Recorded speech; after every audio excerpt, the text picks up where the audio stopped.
Golpes da união estável. Vamos falar sobre golpes. Vocês estão preparados para essa conversa? Eita! Por mais que eu esteja aqui diante de vocês, me apresentando como advogada, é impossível falar sobre um assunto sem colocar um mínimo de opinião naquele assunto. Até porque isso é inerente ao ser humano.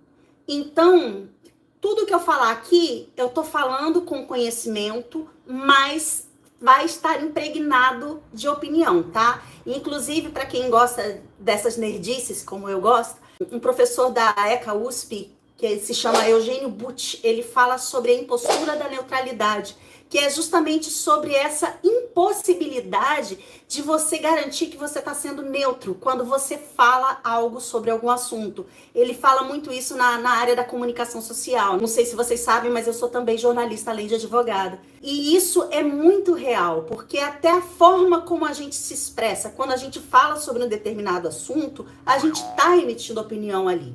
Então, eu vou te responder com base naquilo que eu vejo e com base naquilo que eu acho também, tá? Então, vamos lá.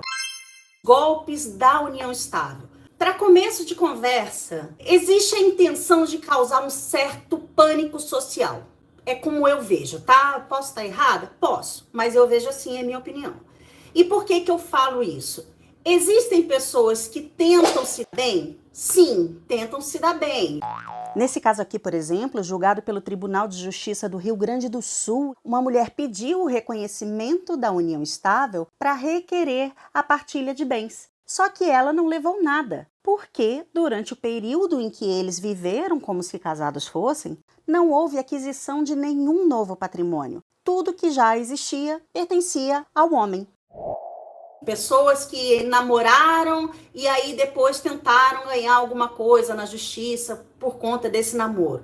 Nessa decisão aqui, a gente observa que o namoro, ainda que tenha algumas características de casamento, somente será considerado união estável se as partes se comportarem como se casadas fossem.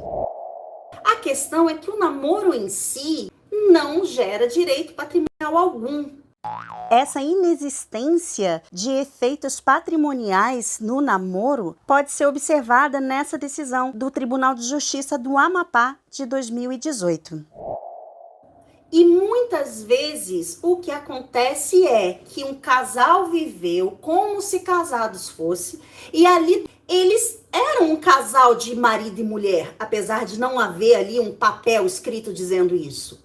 O Tribunal de Justiça de Goiás, em 2018, reconheceu a união estável em razão da comunhão de vidas, ou seja, o quanto aquelas duas pessoas estavam com as suas vidas entrelaçadas.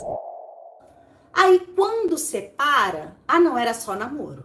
Não era união estável, era só namoro, não tinha nada com ela, não tinha nada com ele. Mas isso aí é só depois do fim do relacionamento, porque durante é meu amor pra cá, meu amor pra lá, meu marido, minha companheira, de tudo para todos os fins.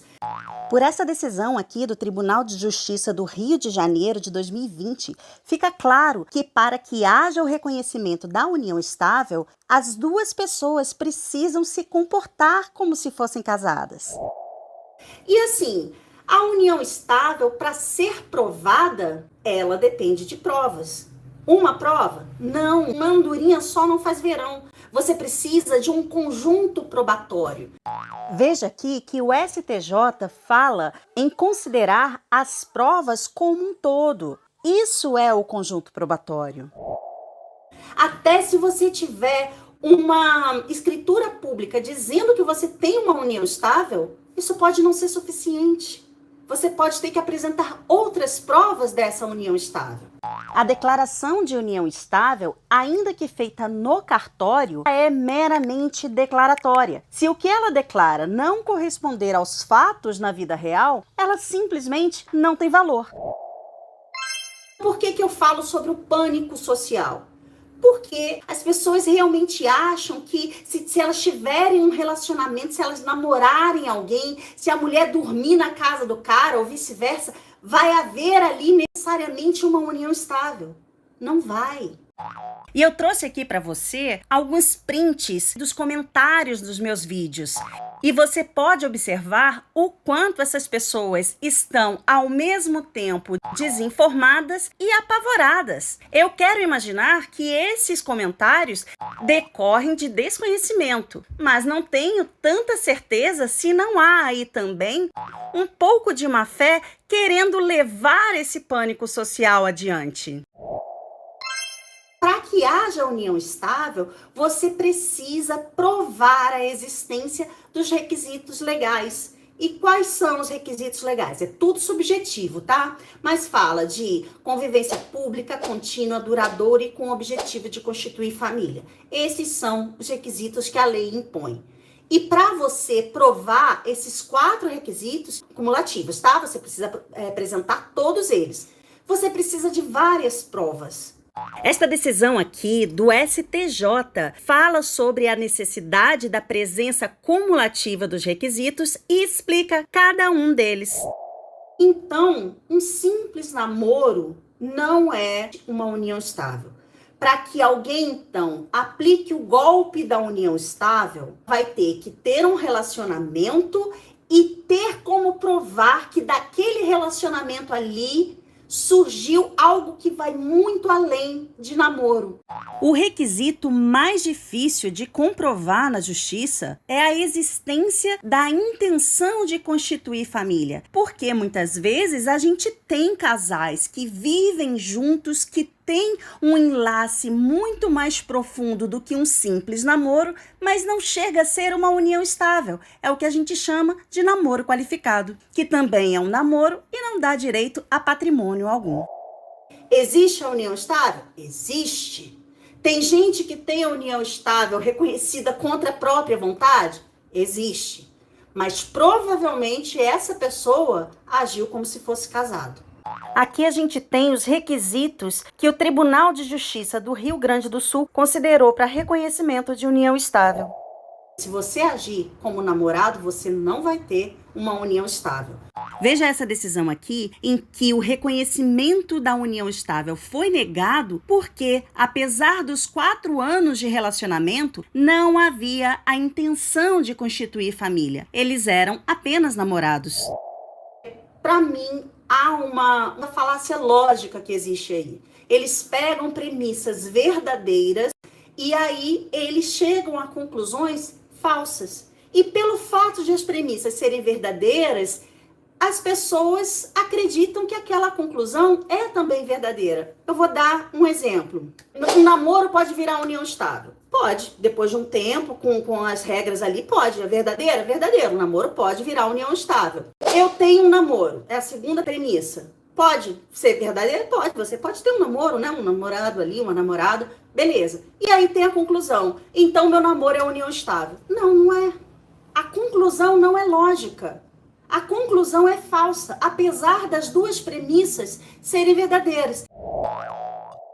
Essa tática, dessa falácia lógica, ela é muito comum em discursos assim, vamos criar um inimigo. Vamos criar um inimigo e vamos ter medo desse inimigo. E aí eu vou manobrar aqui aquela massa que tem medo daquele inimigo para poder agir da forma que eu quero. Que é justamente a situação do bicho-papão. Eu quero que o meu filho não vá ali pro corredor, por exemplo. Eu falo para ele que tem bicho-papão, ele fica com medo do bicho-papão e ele não vai ali para aquela área ali, entendeu? Isso acontece muito. Essa questão da manipulação de massas, isso é real. Usam muito a ideia da união estável com esse objetivo, tá? Tem que se precaver? Tem.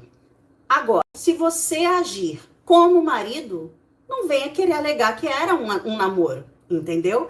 Haja como namorado e você não vai ter problema, tá legal? Eu sei que eu fui longe, né, gente? Dessa vez eu consegui furar até a bolha do direito para poder falar algo mais, porque muitas vezes eu fico com isso entalado na garganta. Eu vejo pelos comentários dos meus vídeos que as pessoas viajam demais. Até teve eu adorei, assim, adorei de tão ridículo que é. Alguém colocou em um dos vídeos aqui do canal uma frasezinha que dizia, pegou na mão, pagou pensão. E assim, isso é com certeza é piada, mas demonstra realmente o raciocínio das pessoas. E tudo que falam, elas acreditam, sem nenhum senso crítico, né? E vocês não precisam acreditar em mim, não. Vocês acreditam, assim, vocês vão ouvindo, vão analisando e vão tirando a conclusão de vocês. Mas, enfim, o golpe existe a partir do momento que alguém alega que tem uma coisa que não tem. Mas, se ele vai conseguir pegar, só se você não se precaver para poder saber como agir, né? Obrigada por assistir ao vídeo até o final e a gente se vê na próxima. Até lá!